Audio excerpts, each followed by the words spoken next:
ये 6 सात्विक पुराण, 6 राजसिक पुराण और 6 तामसिक पुराण।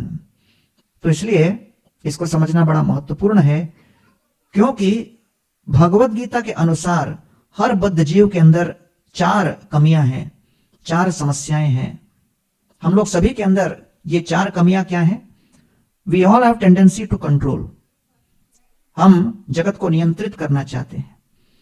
दूसरा, we all have tendency to consume unlimited enjoyment, असीमित मात्रा में भोग करने की इच्छा है। तीसरा, we have intense desire to convince others of our opinion, दूसरों को अपने मत के विषय में हम प्रबल करना चाहते हैं। और चौथा, हम सभी एक दूसरे के साथ कंपीट करना चाहते हैं। स्पर्धात्मक वृत्ति से प्रेरित होकर हम दूसरों को पराजित करने में ही अपने जीवन की सफलता को मानते हैं।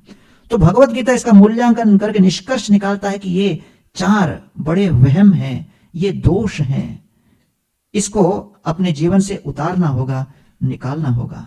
और इसलिए यहां वर्णन आता है कि सामान्य समाज में हम देखते हैं कि कई कॉर्पोरेट ट्रेनर्स हैं, कई लाइफ कोच हैं और कई साधु संत हैं।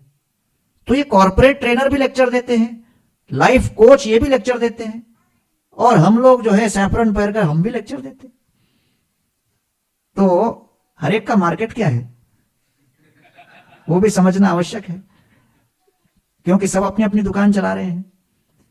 तो इसलिए समझना बड़ा महत्वपूर्ण है कि जो कॉर्पोरेट ट्रेनर है वो आपको बताएगा कि धंधा कैसे करें, व्यवसाय को कैसे बढ़ाएं।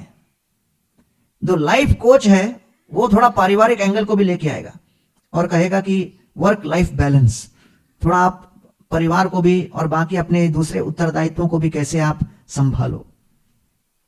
तो एक केवल व्यवसाय, दूसरा व्यवसाय के साथ साथ परिवार, लेकिन दोनों की सीमा क्या है? वो केवल मृत्यु तक का ही आपको समर्थन कर सकते हैं, केवल जीवन काल में।